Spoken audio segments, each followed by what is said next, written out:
Way back in ancient Babylon, there was a king named Nebuchadnezzar, a guy who loved being in charge. He ruled over a sprawling empire, and let me tell you, he wasn't shy about showing off his power.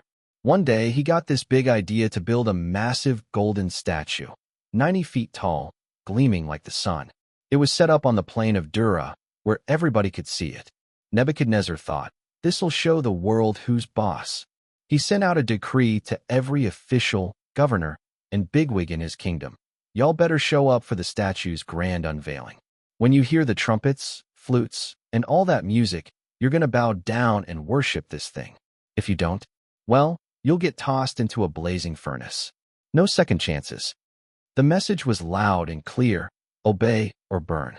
Now, among the crowd were 3 young guys from Judah, Shadrach, Meshach, and Abednego. They'd been taken from their homeland, trained in Babylonian ways, and given new names. They were sharp, hard-working, and loyal to the God of Israel. Problem was, bowing to a statue wasn't in their playbook. They believed in one God, and this golden idol? It was just a hunk of metal to them. The day of the ceremony came, and the plain of Dura was packed. People from all over the empire stood shoulder to shoulder, waiting for the signal. The music blared, horns, pipes, lyres, the whole deal. Everybody hit the dirt, bowing low to the statue. Well, almost everybody. Shadrach, Meshach, and Abednego stood tall, hands at their sides, not budging an inch. Whispers started rippling through the crowd.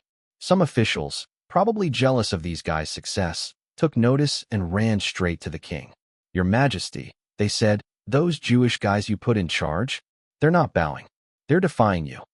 Nebuchadnezzar's face turned red. He wasn't used to being ignored. Furious, he summoned Shadrach, Meshach, and Abednego to his throne room. Is this true? He bellowed. You refusing to bow to my statue? I'm giving you one more chance. When the music plays, you better hit the ground, or it's the furnace for you. The 3 men exchanged a glance, their faces calm but resolute. They weren't about to back down. Nebuchadnezzar leaned forward on his throne, his eyes narrowing as he stared at Shadrach, Meshach, and Abednego. The room was dead silent, except for the crackle of torches on the walls. The king wasn't used to people standing up to him, especially not 3 young guys from a conquered nation. He repeated his threat, his voice dripping with menace. Bow to my statue, or you'll burn. What god's gonna save you from me? Shadrach stepped forward, his voice steady as a rock. King Nebuchadnezzar, we don't need to think this over. Our God, the one true God, can save us from your furnace.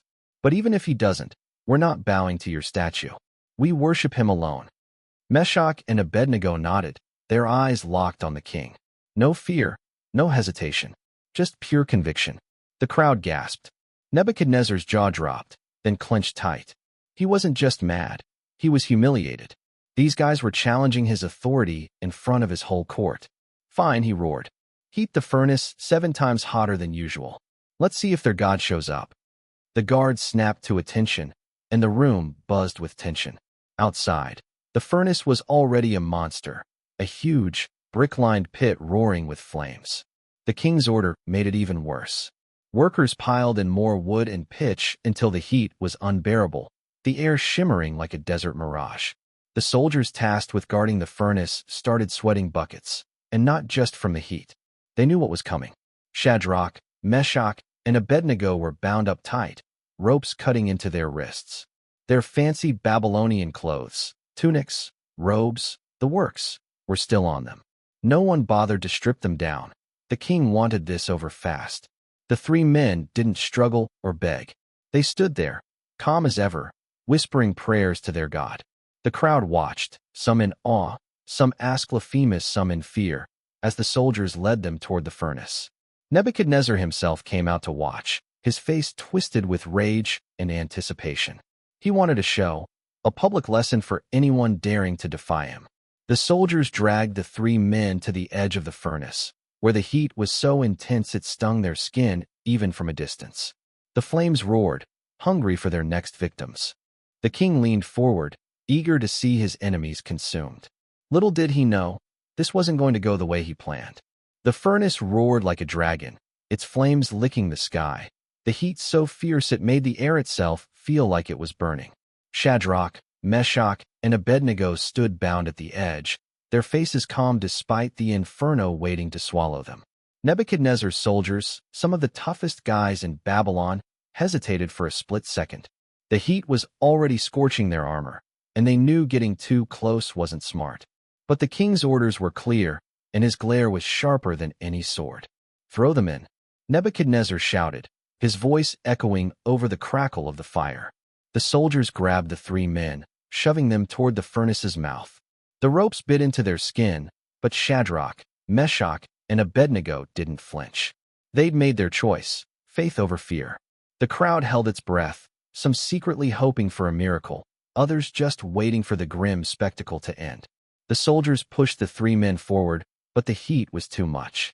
As they hurled Shadrach, Meshach, and Abednego into the furnace, the flames surged out, engulfing the soldiers in a blast of fire.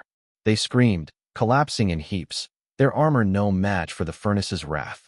The crowd gasped, stepping back as the heat washed over them. Nebuchadnezzar leaned forward, expecting to see nothing but ash. But then, something impossible happened. Through the blinding glare of the flames, Nebuchadnezzar saw shapes moving, 4 of them. He rubbed his eyes, thinking the heat was playing tricks. "Didn't we throw 3 guys in there?" he muttered to his advisors. "I see 4, walking around like they're on a Sunday stroll." The crowd murmured, craning their necks to see. Sure enough, there they were, Shadrach, Meshach, Abednego, and someone else. A figure, radiant and otherworldly, walking with them in the fire. The king's face went pale. "That 4th one. He looks like a son of the gods," he whispered. The furnace, built to destroy, was now a stage for something miraculous. The 3 men weren't burning. Their ropes were gone, their clothes untouched by the flames. They walked calmly, like they were in a park, not a death trap. The mysterious 4th figure seemed to shield them, his presence defying every law of nature.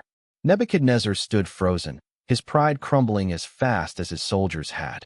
This wasn't just a defiance of his statue. It was a defiance of his entire worldview. Something bigger was at play, and he knew it. Nebuchadnezzar couldn't believe his eyes. The furnace was a raging inferno, hot enough to melt stone, yet Shadrach, Meshach, and Abednego were walking around inside like it was nothing. And that 4th figure, glowing, majestic, untouchable, sent a chill down the king's spine despite the heat. The crowd buzzed with whispers, some calling it sorcery, others a miracle. Nebuchadnezzar's advisors stood speechless, their scrolls and calculations useless against what they were seeing. "Get them out," the king finally shouted, his voice cracking with a mix of fear and awe. The soldiers still standing hesitated, glancing at the charred remains of their comrades. But orders were orders. They edged toward the furnace, shielding their faces from the heat, and called out to the 3 men. "Shadrach, Meshach, Abednego, come out." To everyone's shock, the 3 walked out as casually as if they'd been at a barbecue, not in a blazing furnace. The 4th figure? Gone, like he'd never been there. The crowd parted as the 3 men stepped forward, their clothes pristine, not a singe mark, not a whiff of smoke. Their hair wasn't even messed up.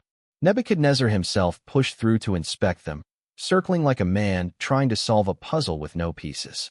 "Not a hair on their heads is burned," he muttered, half to himself. "Their robes are fine. They don't even smell like fire." His voice rose, almost frantic, as he grabbed one of their sleeves, expecting it to crumble to ash. It didn't. The king's mind was racing. He'd built that furnace to prove his power, to show nobody could defy him. Now here were these 3 guys, defying not just him but the laws of fire itself. And that 4th figure, who or what was that? Nebuchadnezzar's pride, his golden statue, his whole empire felt small compared to this. He turned to his advisors, but they had no answers, just wide eyes and trembling hands. The crowd was buzzing louder now, some falling to their knees, others whispering about the God of Shadrach, Meshach, and Abednego. The 3 men stood quietly, their faces peaceful, like they'd known all along this would happen. They didn't gloat or rub it in. They just stood there, letting the moment speak for itself. Nebuchadnezzar's heart pounded. He'd wanted to make an example of them, but now they were making an example of him. Nebuchadnezzar stood there, staring at Shadrach, Meshach, and Abednego, his world turned upside down. The furnace, his ultimate weapon, had failed him. These three guys, who'd refused to bow to his statue, were untouched by flames that had killed his strongest soldiers. The crowd was restless, murmuring about miracles and gods. The king knew he had to say something, do something, or he'd lose face in front of his entire empire. He raised his hands, silencing the crowd.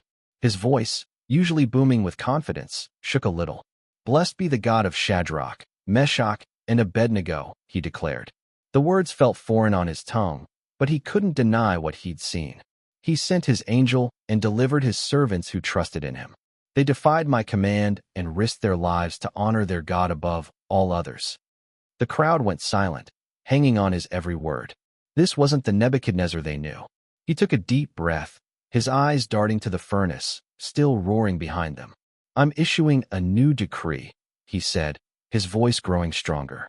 "No one in my kingdom, nobody, no matter their nation or language, will speak a word against the God of these men.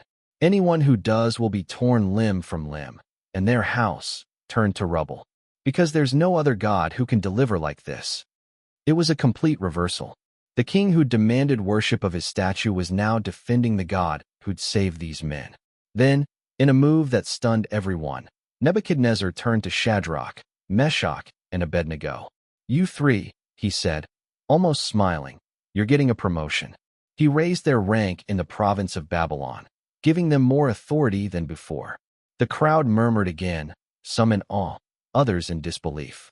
These guys had gone from death row to the king's inner circle in a matter of minutes. Shadrach, Meshach, and Abednego didn't say much. They didn't need to. Their faith had spoken louder than any words could. They'd stood firm, trusted their God, and walked through fire without a scratch. Now, the most powerful man in Babylon was praising their God and boosting their careers. It was the kind of ending nobody saw coming, least of all Nebuchadnezzar. The story of Shadrach, Meshach, and Abednego spread like wildfire through Babylon and beyond. People couldn't stop talking about the three guys who'd walked through a furnace and come out without a single burn. It wasn't just the miracle.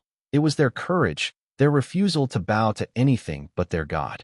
In a city full of idols and power plays, their faith stood out like a beacon. Even those who'd never heard of the God of Israel were whispering his name now. Nebuchadnezzar's decree made waves. He'd gone from demanding worship of his golden statue to forbidding anyone from bad-mouthing the God who'd saved these men. That kind of turnaround from a king like him? It was unheard of. People started to wonder if maybe there was something to this God after all. The three men's stand didn't just save their lives. It planted seeds of faith in a pagan empire. Temples to Babylonian gods were still packed, but in quiet corners, folks were asking questions about the God who could tame fire. Shadrach, Meshach, and Abednego went back to their duties, now with higher positions in Babylon. They didn't let the promotions go to their heads. They stayed humble, faithful, pointing any praise back to their God. Their story became a rallying cry for the Jewish exiles in Babylon, a reminder that their God was still with them, even in a foreign land. It gave them hope to keep their faith, no matter the cost. Years later, their story would echo through generations, written down in the book of Daniel for all to read. It wasn't just about surviving a furnace. It was about standing firm when the world tells you to bow. Shadrach, Meshach, and Abednego showed that faith could outshine fear, that one true God could outmatch a king's power. Their walk through the fire became a testament to trust, courage, and a God who shows up when the heat's on. And that fourth figure in the flames? People still talk about him. Was it an angel, a divine presence, or something even greater? Nobody knows for sure, but one thing's clear. Shadrach, Meshach, and Abednego didn't walk alone. Their story challenges everyone who hears it to ask, what do you stand for? And who's walking with you when the fire comes?